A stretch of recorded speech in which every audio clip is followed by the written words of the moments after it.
জন কিন্তু একেবারে ছোট, একটাই প্লেয়ার লাইফ আছে। জনের ভিতরে জন পোষ করতেছে, দেখা যাক কারা।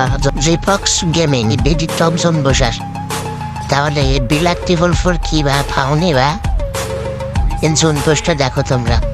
এসে বাংলাদেশটা হনের লাগে খেলে, তো এই জন্য মনে করো যে ফ্যান ফলোয়ার আছে বেশি, এই জন্য সাপোর্ট পাই বেশি।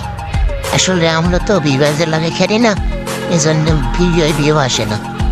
আসলে ভাই বাংলাদেশ তখন লাগে আমরাও খেলতাম এক সময়, তখন জনপুষার হাতে গোনা আমরা বিডি সার্ভার 10টা-12টা জনপুষার ছিল, কিন্তু মাঝে গেম খেলা ছাড়ান দিয়েছিলাম বলে এই জন্য কোনো বিবাদেশ লাগে আর নাই। যখন আদিব ভাই বই দিত ম্যাচে, রিটার্ন বই দিত আদিব ভাই সাকিল মবলি, তা সাকিন তামিম আলী ফিরে বিলাক্তি গল্প নামটা শুনলে চিনতে পারবে, রাত হয়তো চিনবে। এখন তো খেলা হয় না, এই জন্য মনে করো সবাই বই লাগেছে, কিন্তু